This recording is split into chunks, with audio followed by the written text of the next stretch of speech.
Hi, guys.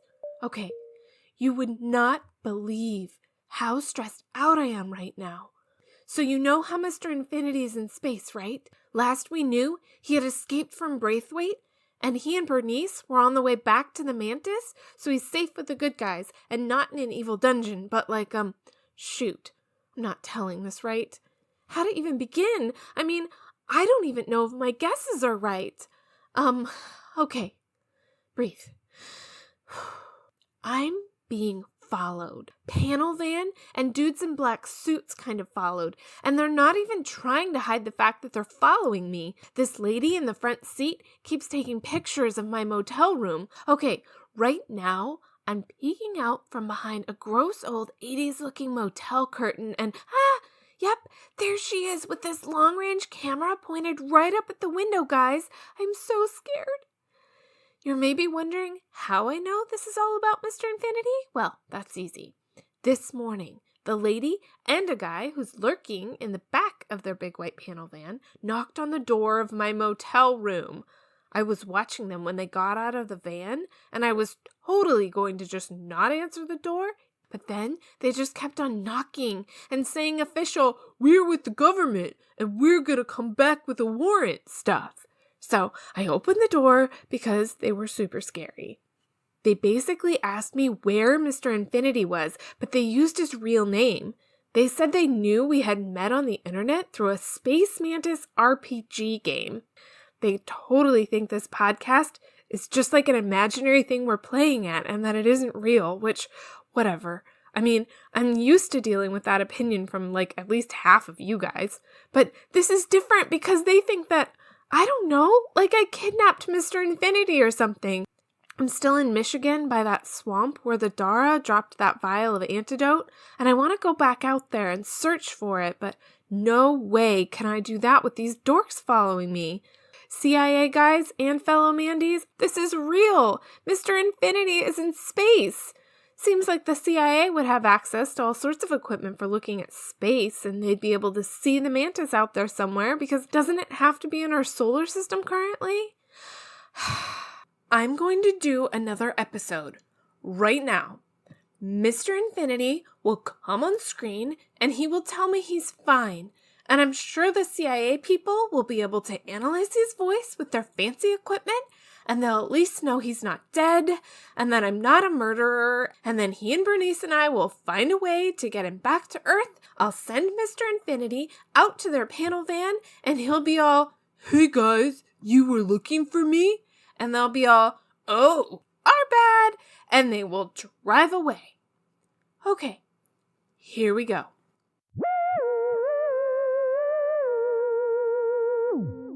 Somewhere in the deepest depths of space, a team of intergalactic efficiency experts comb the galaxy, looking to bring order to the chaos of the universe. It takes a team of doers. No one set off any sparks. Thinkers. My sick bay is for science. Lovers. I think I have the right wires. And fighters. How much blood do you need? It takes us. Don't forget computers. Right, that too. And me, I'm their leader, Captain Joe. And I am proud to be captain of the Space Mantis. Pearl, this is so mega stupid. What the heck happened with those dumb prisoners? I don't like using bad language, but this situation really makes me want to use swear words. Dude, go ahead and swear. They smashed the controls and drew a really awful fake mustache on you, with permanent ink. I'm a gentleman, Pearl. Swearing is ungentlemanly. Wait, since when don't you swear? I'm talking about stuff like the F word. Not the ones that are synonyms for poop. Those ones don't really count. Okay. Anyway, shouldn't we be talking about important stuff, like how our prisoners apparently froze time or went invisible or something and snuck out of the dungeon under our noses? Yeah. What was up with that? I gotta get them back from Joe and interrogate them. Like crazy. If our surveillance footage is any indication, Joe and his crew are totally suspicious of our two escapees. Joe tossed them into the Mantis' brig. I'll bet we can manufacture some reason to trade them back. If you say so, boss. But I don't think Joe's going to be in a hurry to give you anything you want. Whatever. I can play Joe like a cheap fiddle. Read him like a cheap book. He's basically something really inexpensive and badly made that I can manipulate really easily. There's not much to plan. But while I've got your ear, Pearl, do you have any updates about the other plan? The one about that dumb, insignificant little planet we steered the Mantis into? Yes, the dumb, insignificant little planet that we steered the Mantis to. But I'd suggest you get a much more positive attitude about that dumb little planet, Pearl. You know very well that if my plan works, which it will, that little planet's not going to be so insignificant anymore.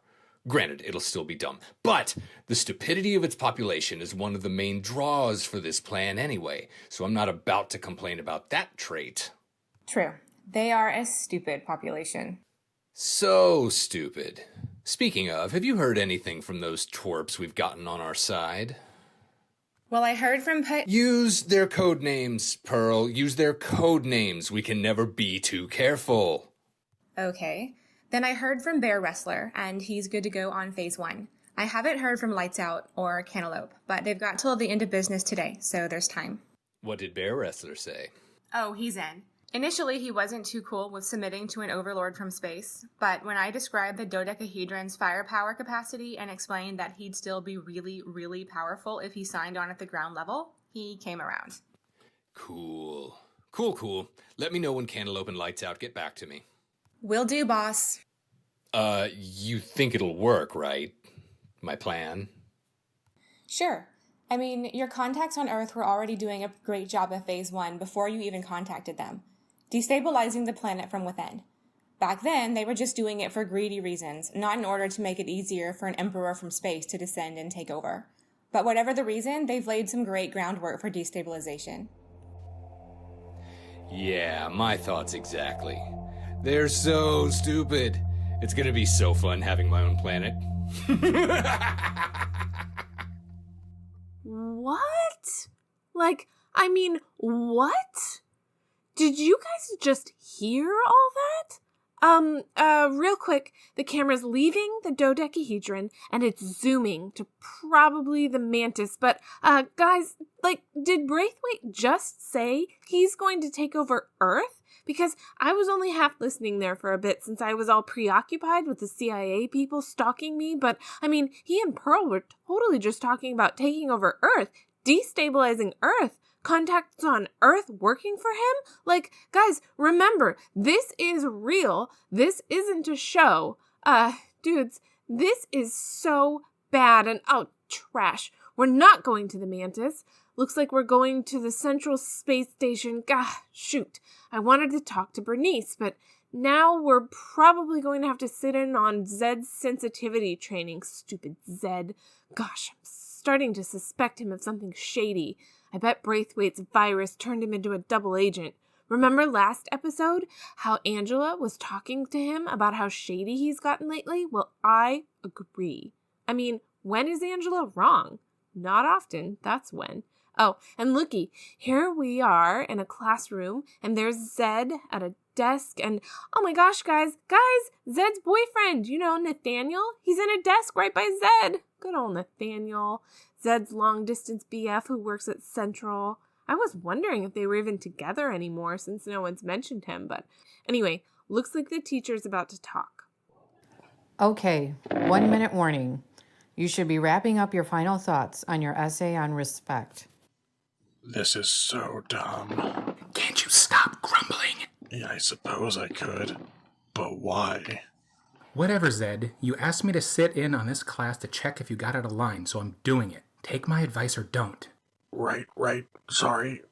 Thank you for coming. No problem. You want to finish that essay? Nah, all done. Easy peasy, lemon.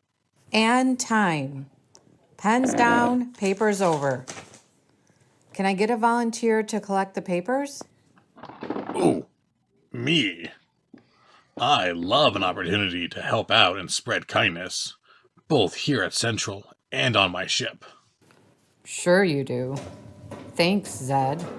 Thanks. Thank you. Hope you did well on your essay. Thanks. There you go, Miss Simone. It's been a real pleasure being a part of your class. You don't get points for sucking up. You get points for your essay. So you can stop. Noted. Laters. Let's get out of here, Nathaniel. Zed, hold up. What's the rush? Shh. Come here. I need to talk to you. What's up? Why?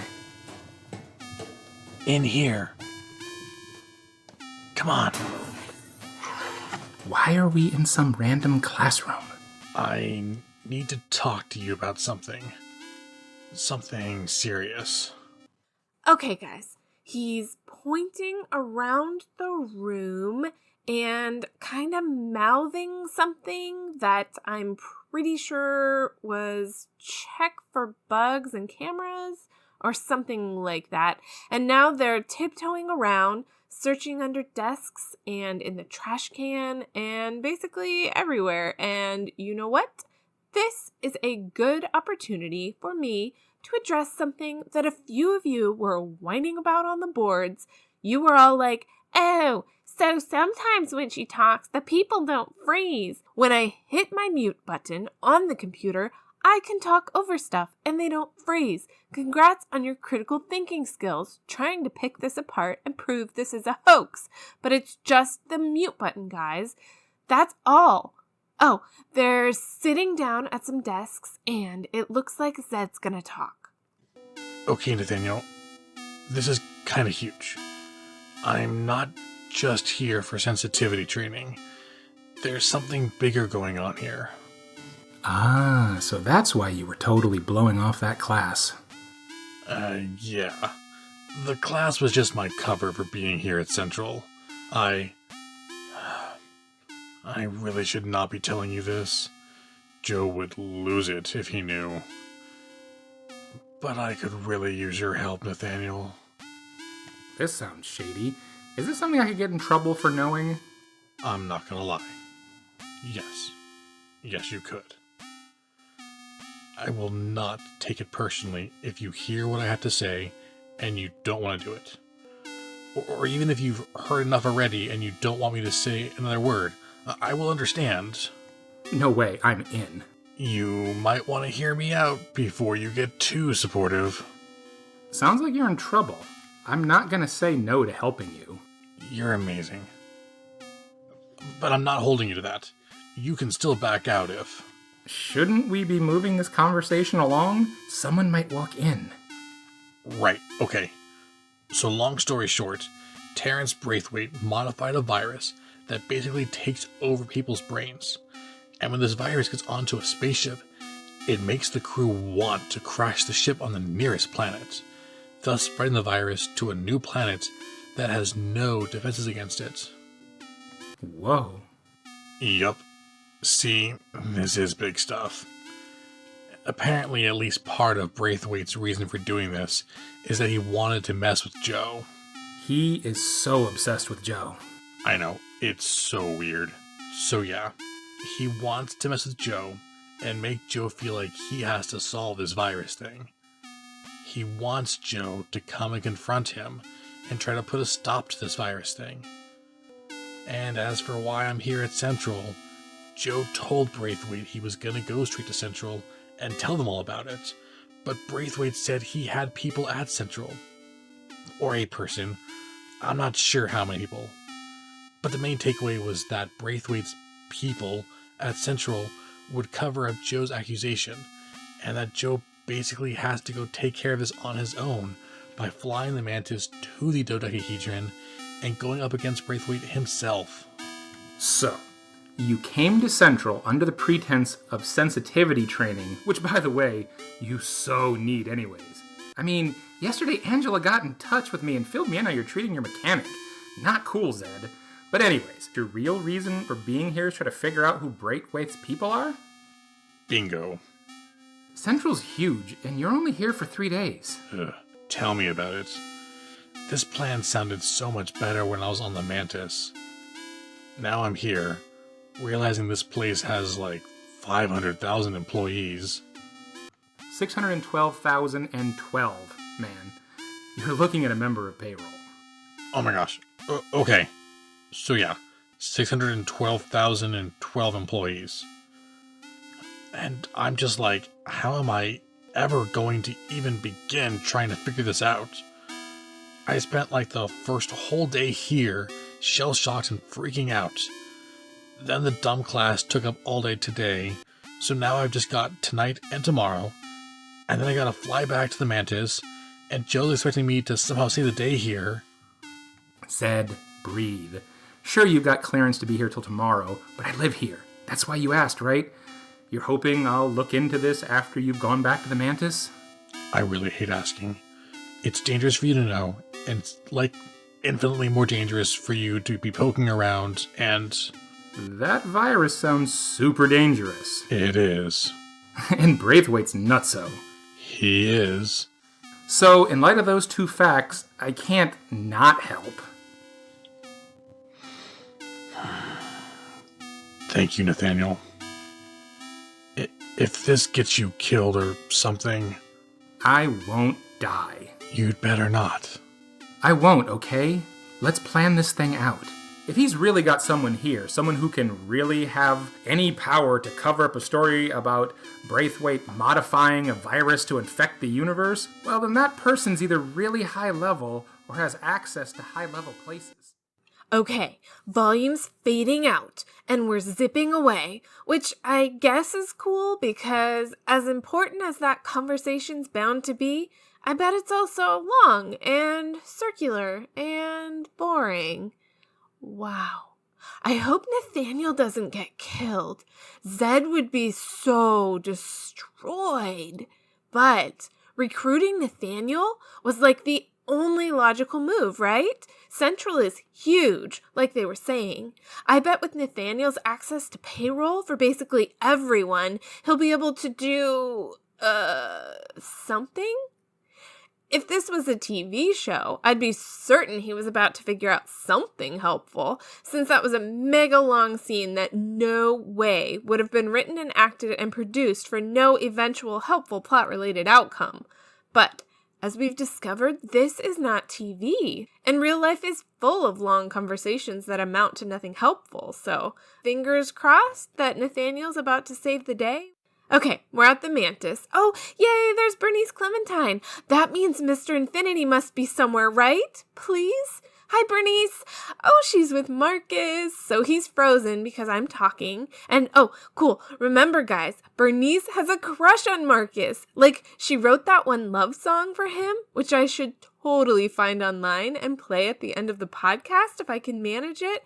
And she did those fanfics about Marcus that Mr. Infinity hated. And wow, Bernice, how fun for you. You talked to that muscly mechanic girl.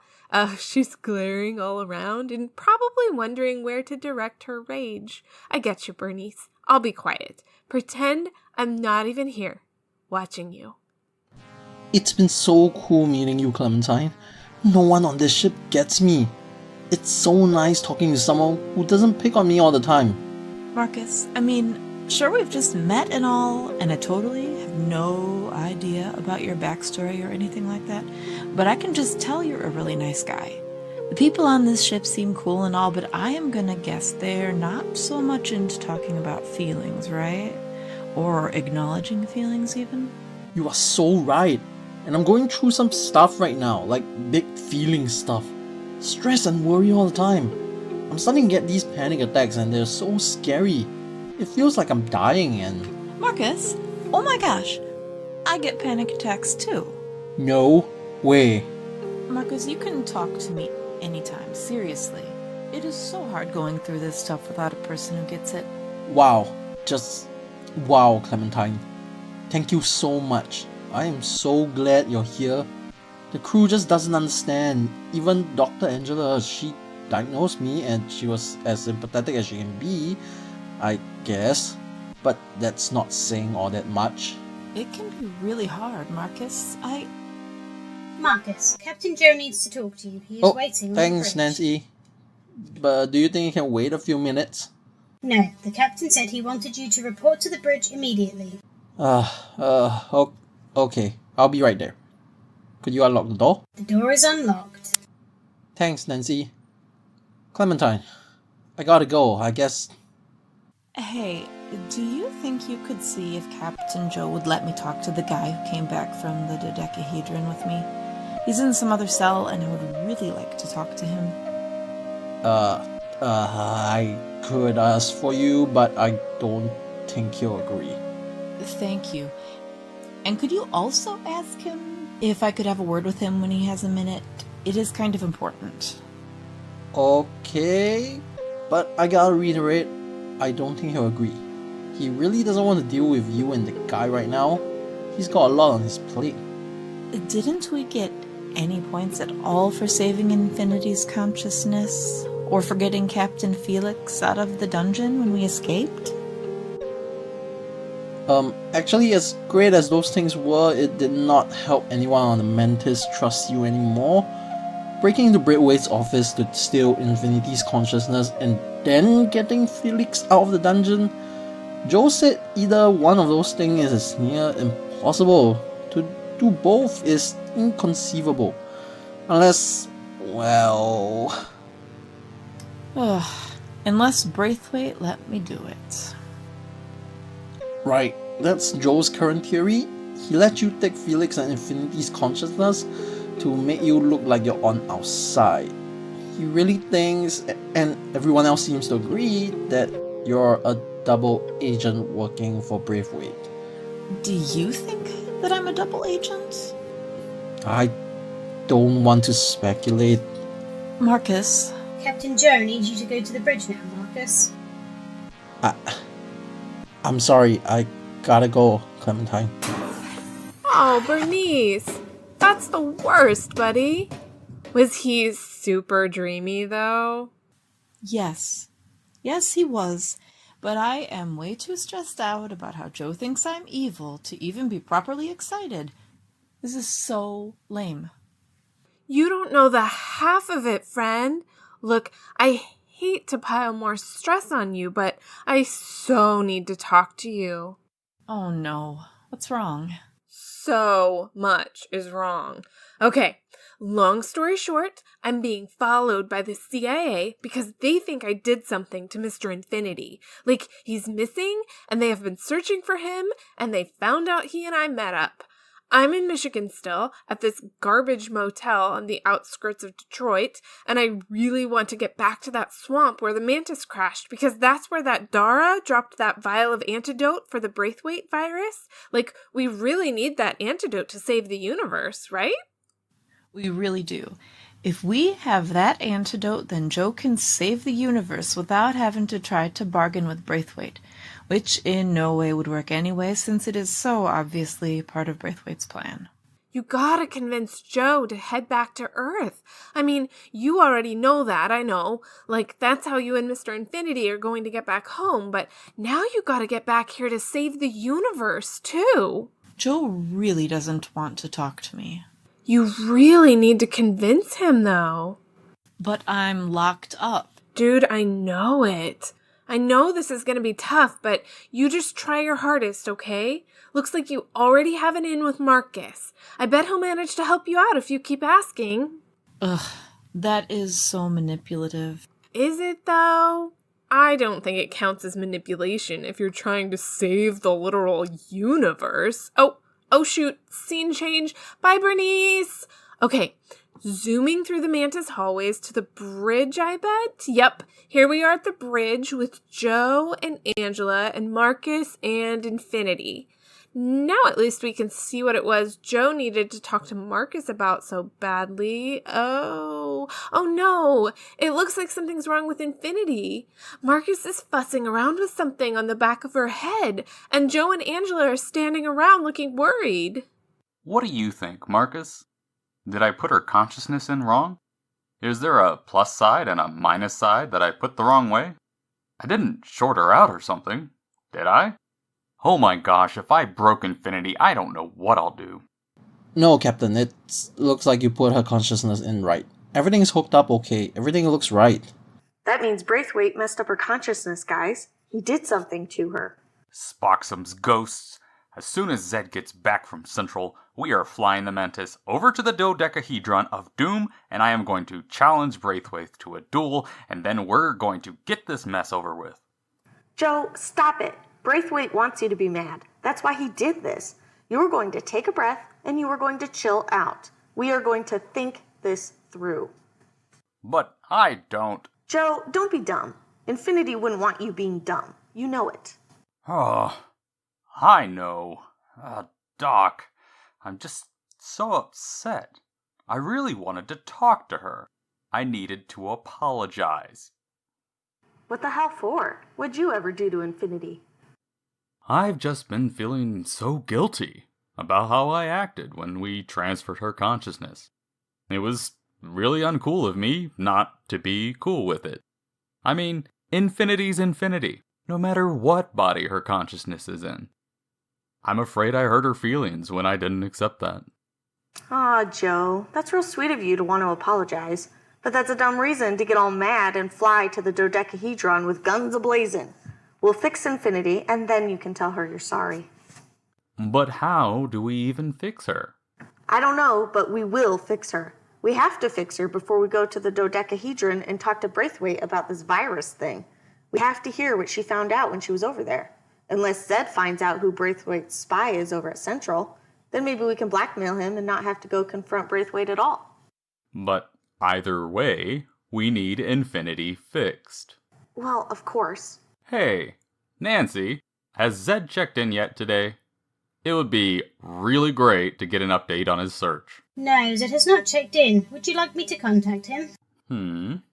Nah, not yet. He might be in the middle of some spying. Or maybe he's on a date with Nathaniel. Those two haven't had a chance to be in the same place for at least half a year. I don't want to get in the way of their quality time. Or get in the way of his spying. Whatever. Yes, Captain.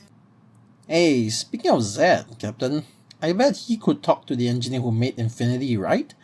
You have some ideas about how to wake her up, that scrawny little dog. What's his name?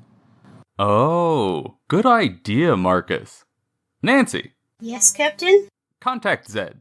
Moments ago you said you did not wish to contact Zed. Whatever. Contact him. Yes, Captain. You are such a loser, Joe. So much for not wanting to interrupt Zed. Shut up, Doc. You're the loser. I'm connecting Zed to the screen, Captain. Thanks, Nancy. Hey, Zed, how's things? What the hell, Joe? I am crawling through the ductwork right now. I am spying. I told Nancy to go away, but she insisted. Sorry, man. I'll be brief. You gotta get in touch with that dork, Kenneth. Infinity's programmer? Yeah, so Infinity's consciousness is kinda broke. She's not waking up, and I need Kenneth to tell me how to fix her. Okay, gotcha. Will do. Now, can I get going? Well, anything to report?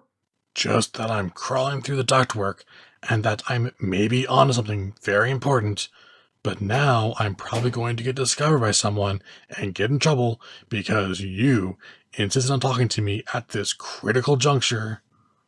Okay. Be quiet then, yeah? Over and out. Jeez, so touchy. Captain, you're spiraling. I'm fine. No, you're not. I'm the doctor on this ship, and I'm telling you your behavior's getting erratic.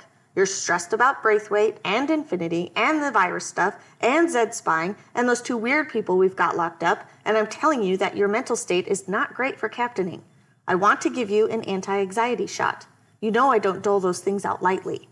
No, I'll be fine. Look, right now we're in a holding pattern, right? There's nothing we can do. I will take this opportunity to try and get my emotions under control. If, by the time Zed is back, I am still behaving in a manner that you find concerning, then we can revisit this. Fair? Ugh, fine. Good. By the way, do you know if Captain Felix is awake yet? It'd be nice to get a fellow captain's take on this mess. Last I was in the sick bay, she was still out. Braithwaite drugged her up pretty good. Nancy? Yes, Dr. Angela? Is Captain Felix awake yet? She is still unconscious. Thanks, Nancy. Captain? Yeah, Marcus? Since you've got nothing else going on, Out with it, Marcus. Clementine was really hoping you could stop by and have a word with her. You've been down there talking to her again? So what if I have? So she's a spy. She's probably trying to get in your head and manipulate you. That's not fair. She's not like that. You've got her all wrong. Oh my gosh, seriously.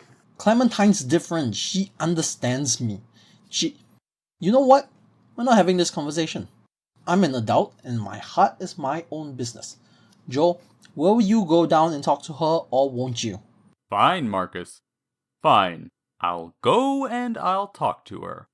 But only because I have nothing else to do now. Nancy, the second Zed contacts the bridge. You let me know. Yes, Captain. Okay, I guess I'm off to talk to Marcus's girlfriend. Want me to come along, Captain? I don't need a babysitter, Doc. Clementine's not going to manipulate me. Fine then, but be careful. There's no need to be careful. She's not the bad guy. Shut up, Marcus.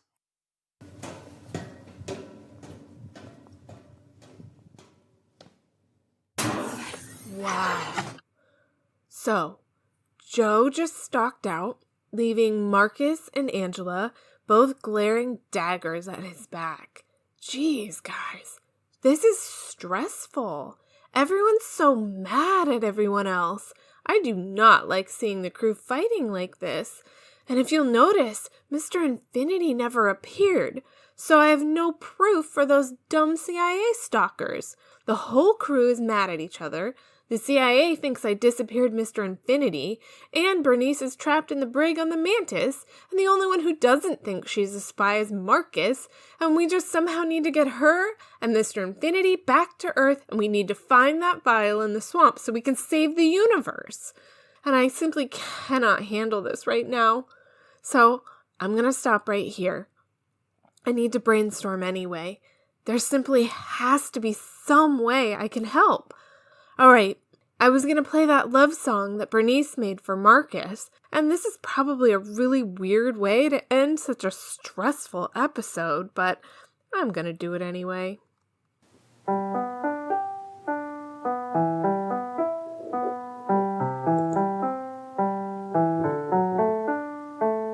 Marcus, I watch you fall in and out of love. Glam aliens, humanoids, other things, and all of the above.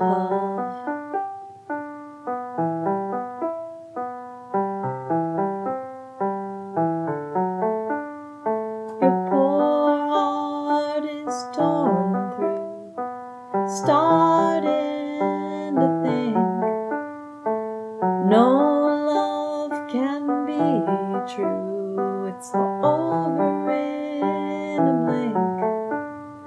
But I'm here to tell you that love can be real. If I could board the space mantis and tell you how I feel, all some folks see is your shiny, shiny muscles. Not even the crew thinks your mind can solve the puzzles. You try and you try to be seen with some respect, but Zed goes and insults you, and your self-esteem gets wrecked. But I see the true you, the beauty of your mind, your layers, your complexities, hopes there are to find. Oh, Marcus, I'll watch you fall in and out of love.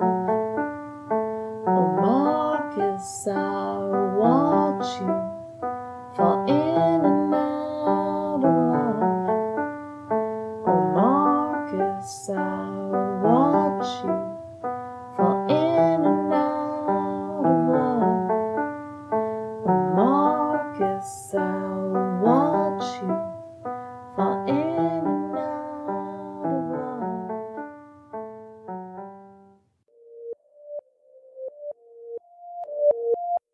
Hi, I'm Laura Morrison, and I want to thank you for listening to our 8th podcast of Season 1. 8th.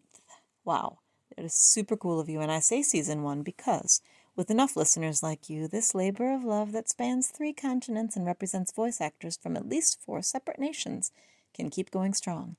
That's right, you keep listening and we keep creating. That's how we roll. This episode featured Jennifer Flath as the narrator, Sam Hooker as Braithwaite, Seven Jane as Pearl, Seetal Patel as teacher, Ryan Watt as Zed, Chuck Van Zee as Nathaniel, Aiden Ng as Marcus, Laura Morrison as Bernice, Kathy Joy as Nancy, Joseph Waters as Captain Joe, and Tiffany Merritt as Dr. Angela. Audio by Alan Spector. Music by Joseph Waters. Writing by me, Laura Morrison.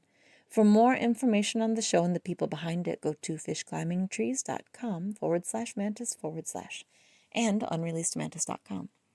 If you like the idea of a Season 2, which I hinted about in a very unsubtle manner just a few brief minutes ago, I encourage you to visit our Patreon page, patreon.com/Space Mantis Podcast, and throw a few coins our way if you can.